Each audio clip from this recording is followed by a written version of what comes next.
O milagre que a TV não mostrou.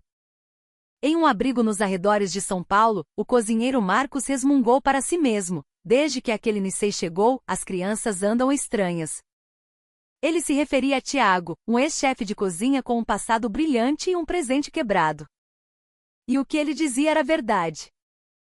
Desde que Tiago pisou naquele lugar, as crianças, antes apáticas e tristes, estavam irreconhecíveis. O que diabos aconteceu naquela cozinha?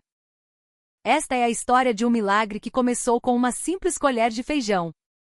O protagonista desta história, Tiago, era uma lenda nos círculos gastronômicos de São Paulo. Por 15 anos, sua faca dançou com precisão cirúrgica na cozinha de um dos mais renomados restaurantes de São Paulo, um templo da alta gastronomia condecorado com estrelas Michelin. Para Tiago, a faca era uma extensão da sua alma. Filho de japoneses, nascido no Brasil, ele carregava em si a disciplina de um samurai e a paixão de um sambista. Ele abandonou a escola cedo, mergulhando de cabeça no calor e na pressão das cozinhas profissionais. Não tinha diplomas, não era bom com os livros. A única coisa que ele possuía, seu único orgulho, era a habilidade de transformar ingredientes em arte. Sua rotina era um ritual de sacrifício. Chegava antes do sol nascer, o primeiro a acender o fogo. Saía tarde da noite, o último a limpar o aço inoxidável, preparando meticulosamente cada detalhe para o dia seguinte. Feriados eram para os fracos. Ele os usava para aprimorar sua técnica, para aperfeiçoar um corte, para refinar um molho. 15 anos construídos com suor, cortes e queimaduras. Os pratos que saíam de suas mãos eram poemas comestíveis que encantavam a elite paulistana. Clientes fiéis viajavam de outros estados, faziam reservas com meses de antecedência, apenas para experimentar a magia que ele criava. Mas esse orgulho, essa identidade forjada no fogo, estava prestes a ser brutalmente estilhaçada. Começou como uma pontada no pulso direito. Uma dor incômoda que ele ignorou com a teimosia de um guerreiro. Mas a dor cresceu, dia após dia, transformando-se de um sussurro irritante em um grito agonizante. Primeiro, tornou-se difícil picar uma cebola com a velocidade de sempre. Depois, fatiar um peixe com a delicadeza necessária se tornou uma tortura. Até que um dia segurar a faca, seu instrumento sagrado, era um ato de pura agonia. O diagnóstico no hospital veio como um golpe de martelo: tendinite crônica severa.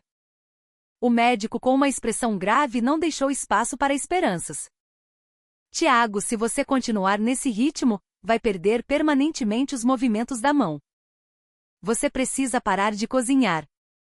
Imediatamente. O mundo de Tiago desabou. Parar de cozinhar. Para ele, era o mesmo que ouvir: pare de viver. Mas a dor latejante em seu pulso era a realidade fria e dura. Ele olhou para sua mão, a mão que havia criado tanta beleza, e a viu como uma traidora. Ele sabia, melhor do que ninguém, que ela não se movia mais como antes. O dono do restaurante, seu mentor, foi compreensivo. Sua saúde vem em primeiro lugar, meu filho. Não force. Eram palavras gentis, mas para Tiago soaram como uma sentença de despedida. Existem outros caminhos para você além da cozinha, o dono continuou, tentando consolar. É hora de começar uma nova vida. Tiago não conseguiu responder.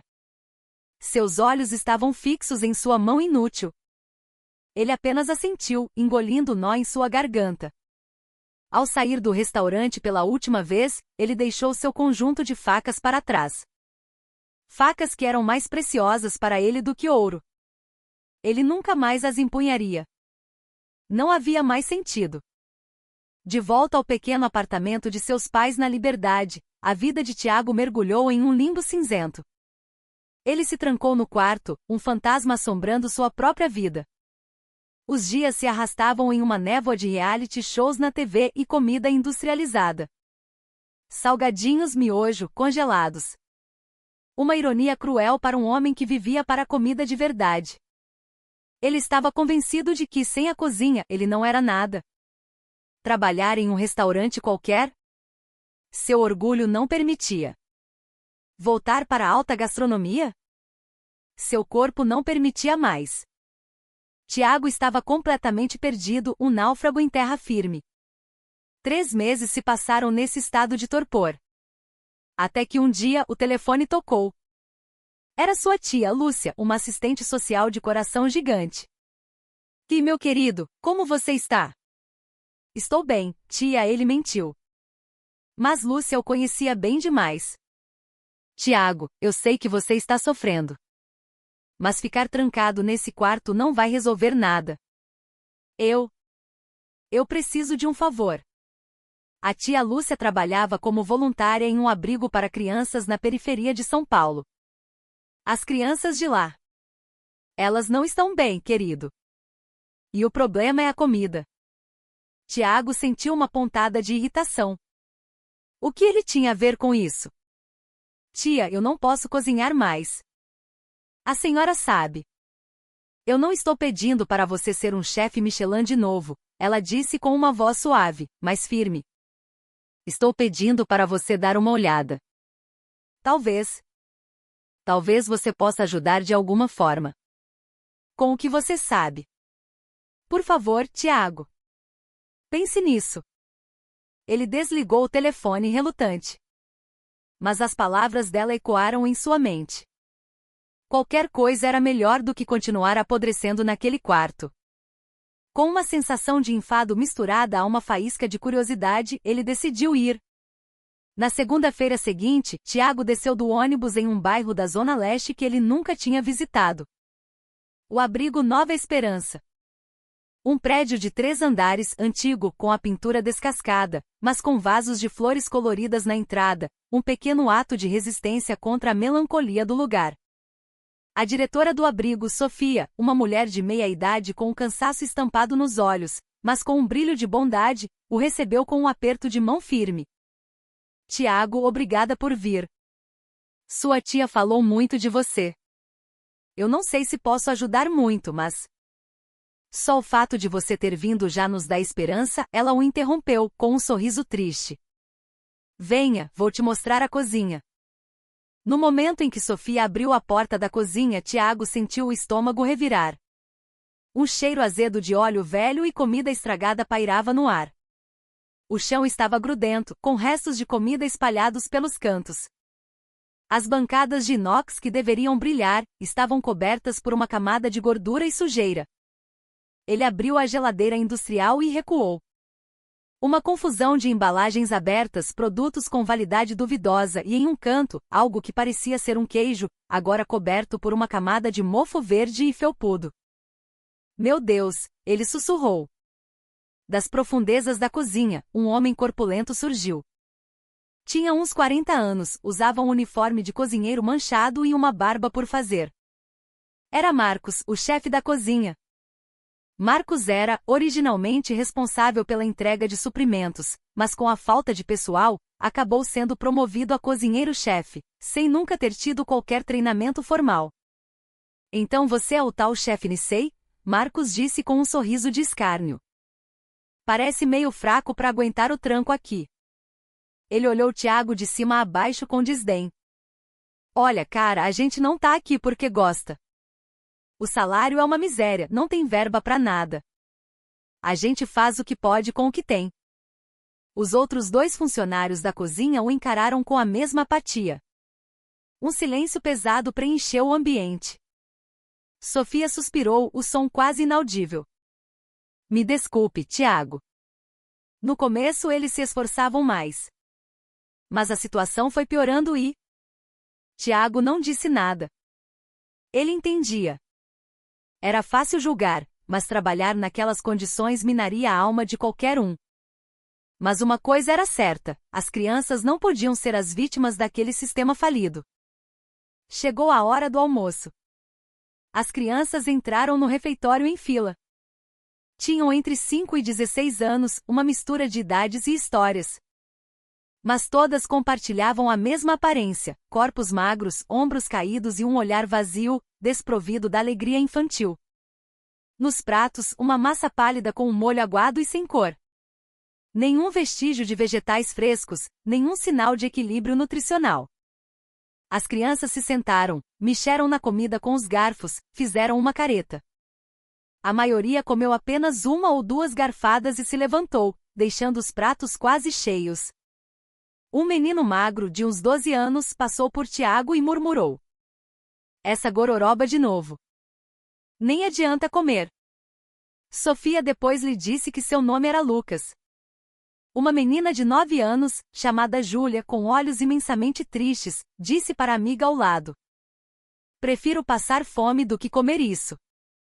Aquela cena. Aqueles olhos. Aquela resignação. Algo dentro de Tiago se acendeu. Uma chama de fúria e compaixão. Ele não podia ignorar aquilo. Ele tinha que fazer alguma coisa. Ele precisava mudar o olhar daquelas crianças. Naquela noite, ele mal dormiu. No dia seguinte, Tiago chegou ao abrigo antes de todo mundo. O sol ainda não tinha nascido. Na cozinha vazia e silenciosa, a primeira coisa que ele fez não foi cozinhar. Foi limpar. Uma lição que seu mestre em jeans havia gravado em sua alma: a limpeza é a base da culinária. Em silêncio, ele começou a esfregar o chão. Raspou a gordura endurecida das bancadas. Área o fogão industrial com palha de aço. Esvaziou a geladeira por completo, jogando fora tudo que estava estragado, e organizou o que podia ser salvo. 2 horas depois, os funcionários começaram a chegar. Marcos entrou na cozinha e parou, chocado. "O que você tá fazendo, maluco?" Tiago ergueu o rosto, coberto de suor, mas com uma expressão mortalmente séria. "Limpando. Comida de verdade só pode nascer em um lugar limpo." Marcos o observou com um olhar cínico. Mas ao ver a determinação implacável de Tiago, algo em sua expressão mudou. Sem dizer uma palavra, ele pegou um saco de lixo e começou a ajudar. A jovem funcionária Jennifer pegou um rodo. Eu ajudo." Roberto, o funcionário mais velho, pegou um pano e começou a limpar os armários. Eles trabalharam juntos. O silêncio inicial constrangedor foi aos poucos sendo quebrado. "Caramba! Nem lembrava que o chão era dessa cor." Marcos murmurou. "O normal. Sujeira sai se você limpar." Tiago respondeu, sem parar de esfregar. Marcos deu um meio sorriso. No início da tarde, a cozinha estava irreconhecível. Tiago abriu a geladeira agora limpa. O orçamento era limitado, os ingredientes escassos. O que ele poderia fazer? Havia frango, cebola e ovos. Eles não queriam comer até que ele chegou. "Hoje à noite vamos fazer galinhada." Os funcionários o olharam confusos. "O que é isso?" perguntou Jennifer. "Comida de casa. Comida brasileira. Simples, deliciosa e cheia de substância." Ele começou a trabalhar, mostrando cada passo. Primeiro, o refogado. Ele usou as cascas e aparas dos legumes que conseguiu salvar para fazer um caldo simples, mas saboroso. Ele dourou o frango lentamente com cuidado, selando todo o sabor. Cada gesto era preciso, cheio de intenção. "Por que você faz tudo com tanto cuidado?" Marcos perguntou, genuinamente curioso. "Porque comida boa nasce do respeito. É para as crianças. Não podemos fazer de qualquer jeito." As palavras de Tiago calaram Marcos. Ele picou a cebola com uma velocidade que fez Jennifer ofegar. "Nossa! Você é um mágico." São 15 anos de prática. Tiago sorriu. O pulso doía, mas era uma dor suportável, uma dor familiar. Ele juntou tudo na panela: o arroz, o frango, os temperos, o caldo.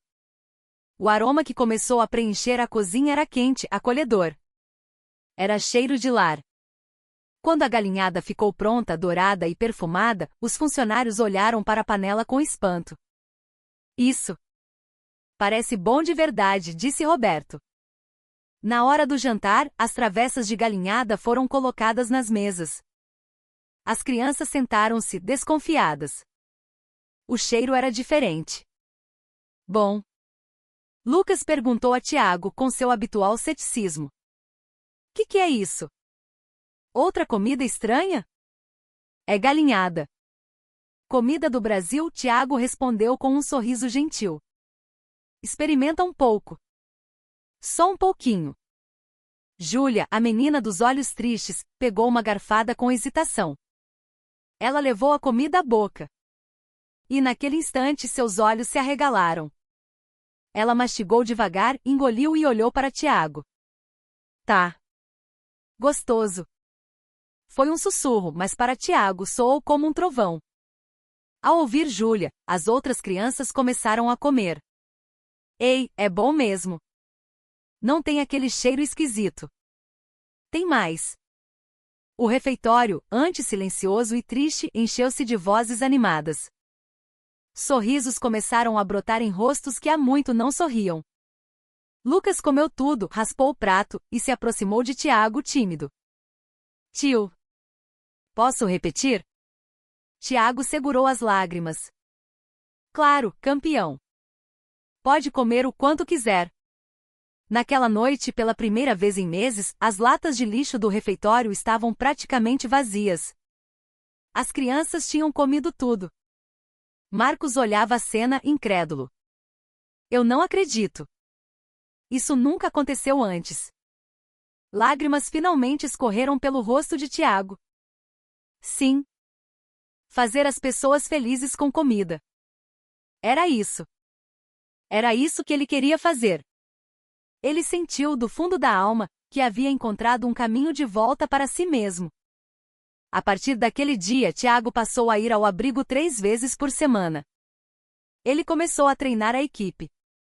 Ensinou a Marcos com paciência os segredos de um bom refogado. Vocês não são cozinheiros ruins. Só não tiveram a chance de aprender. Se tiverem vontade, qualquer um pode cozinhar bem. Ele ensinou a fazer caldo de legumes com cascas de vegetais. A fazer uma canja rica e saborosa usando a carcaça do frango. Técnicas que ele aprendeu em seus 15 anos de alta gastronomia, agora simplificadas e aplicadas à realidade do abrigo. O olhar de Marcos, antes hostil, foi mudando. Sabe? Cozinhar até que é legal, ele disse um dia para a surpresa de Tiago. Tiago também foi atrás de novos fornecedores.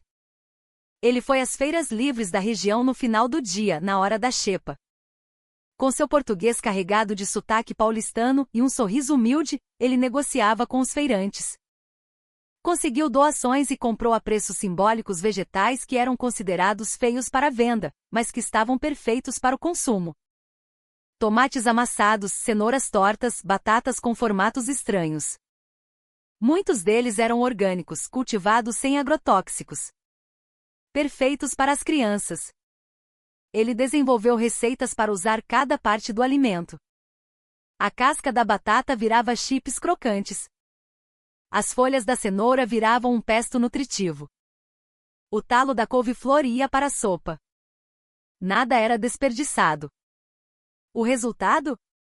Ele conseguiu reduzir os custos com a alimentação em 30%, ao mesmo tempo em que aumentava drasticamente o valor nutricional das refeições. Sofia ficou chocada. Tiago, eu não acredito. É a primeira vez que sobra dinheiro do orçamento da comida. O cardápio ficou mais variado. Escondidinho de mandioca, sopa de feijão, macarrão com almôndegas caseiras, peixe assado com legumes. Tiago também começou a incorporar ingredientes locais e criatividade. Ele organizou uma oficina de culinária, uma vez por semana. A primeira foi a oficina de coxinha. As crianças aprenderiam a fazer o próprio salgado. Tiago preparou recheios saudáveis e criativos, frango com milho, carne moída com cenoura, palmito com ervas. As crianças ficaram eufóricas. A gente vai fazer coxinha de verdade?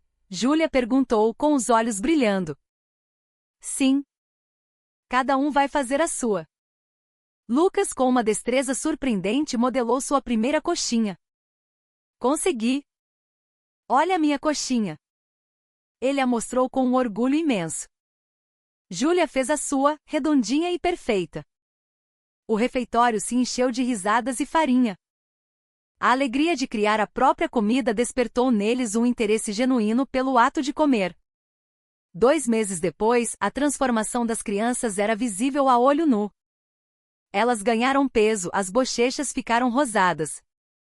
A concentração nas aulas melhorou, as notas subiram. As brigas diminuíram, e os sorrisos se multiplicaram. Um dia, Lucas se aproximou de Tiago. Tiago, eu decidi. Quando eu crescer, quero ser cozinheiro. O olhar dele era sério, determinado. Tiago sentiu o peito aquecer. Você vai ser, Lucas. Você tem talento. A equipe da cozinha também mudou. Marcos agora chegava mais cedo, pesquisava receitas na internet. Cozinhar é divertido, né? Ele disse a Tiago. Antes de você chegar, era só um trabalho chato. Jennifer, que antes só pensava em ir embora no horário, agora ficava depois do expediente para conversar com as crianças sobre o que elas gostariam de comer. Havia trabalho em equipe. Havia vida naquela cozinha. Então, um dia, um canal de TV local ligou para o abrigo. Eles tinham ouvido falar sobre a Revolução Milagrosa na cozinha, e queriam fazer uma reportagem. Sofia consultou Tiago, que concordou, um pouco envergonhado. No dia da gravação, as câmeras registraram tudo. As crianças comendo com alegria, Tiago cozinhando com sua calma zen, a equipe trabalhando em harmonia. Na entrevista, a repórter perguntou a Sofia o que havia mudado. Sofia olhou para a câmera e disse, com um sorriso maroto. Desde que aquele Nisei chegou, as crianças andam estranhas. A repórter pareceu confusa. Sofia riu e continuou. Estranhas no bom sentido, claro. Tiago nos trouxe um milagre. A reportagem foi ao ar e viralizou. A história do chefe anjo do abrigo se espalhou pelas redes sociais. Comentários choviam de todo o Brasil. Que história emocionante! O Brasil precisa de mais gente assim. Esse é o tempero brasileiro que orgulha. E então os telefonemas começaram. Dezenas de outros abrigos, de todo o país, enfrentando os mesmos problemas. Por favor, nos ajude. Nossas crianças também não comem. Nos ensine o que fazer. Tiago ficou atônito. Ele nunca imaginou que sua pequena iniciativa teria um impacto tão grande. Tiago, está aí a sua chance, disse Sofia. A chance de salvar muito mais crianças. Com o apoio de uma ONG que se comoveu com a história, Tiago conseguiu a estrutura para expandir seu trabalho. Ele viajou para abrigos em Recife, Salvador, Belo Horizonte e Porto Alegre. Em cada lugar, ele analisava os problemas e apresentava soluções, adaptando as receitas aos ingredientes locais. Ele criou um manual, um programa de treinamento chamado Cozinhando com Coração. A limpeza é a base. Não desperdice comida. Olhe nos olhos das crianças para quem você cozinha. Seus ensinamentos eram simples, mas essenciais. Ele começou a dar palestras para gestores de abrigos e profissionais da assistência social. Em um grande auditório com mais de 200 pessoas, Tiago subiu ao palco. A comida constrói o futuro de nossas crianças, ele começou sua voz firme. Para cozinhar, você não precisa de ingredientes caros ou técnicas complicadas. Você só precisa de uma coisa, coração. Muitos na plateia choravam. Uma mulher se levantou e perguntou, por que você se dedica tanto a isso? Tiago pensou por um momento. Porque eu estava no fundo do poço. Eu tinha perdido minha carreira, minha identidade. Achei que minha vida tinha acabado. O auditório ficou em silêncio. Mas o sorriso daquelas crianças me salvou. Elas me lembraram que o propósito da comida é fazer as pessoas felizes. Elas me deram um novo motivo para viver. O auditório explodiu em aplausos. Uma ovação de pé. Tiago curvou-se, profundamente emocionado. Um ano depois, ele retornou ao abrigo Nova Esperança. O lugar estava mais brilhante, mais vivo. As crianças correram para abraçá-lo. Tiago. Júlia, agora uma pré-adolescente saudável e falante, o agarrou. Olha, eu sou a líder do nosso clube de culinária. Lucas, mais alto, com a voz engrossando, se aproximou com uma expressão séria. Tiago, tem uma notícia. Eu passei. Vou começar o curso de gastronomia no Senac no ano que vem. Os olhos de Tiago se encheram de lágrimas. Parabéns, Lucas. Parabéns. Se não fosse por você, continuou o garoto, eu ainda seria aquele moleque revoltado. Você me deu um sonho, cara. Obrigado. Júlia, também chorando, acrescentou. Graças a você, eu descobri que vale a pena viver. Tiago não conseguiu mais segurar o choro. Aquele homem quebrado pela tendinite. Aquele chefe que se achava inútil sem suas estrelas Michelin. Agora ele estava ali, vendo que sua comida havia dado esperança a centenas de crianças. Não importava o restaurante, não importavam os prêmios. Fazer as pessoas felizes. Essa era a verdadeira essência de ser um cozinheiro. Hoje o programa de Tiago já transformou a realidade de mais de 50 abrigos em todo o Brasil. Seu livro de receitas de baixo custo e alto valor nutritivo é usado como referência nacional. A história de um chefe nipo-brasileiro, com sua disciplina oriental e seu coração brasileiro, mudou o futuro de milhares de crianças. Uma história sobre o poder da comida, a importância do cuidado e, acima de tudo, a lição de que nunca se deve desistir. Porque às vezes um prato de comida bem feita não alimenta apenas o corpo. Alimenta a alma. E a história de Tiago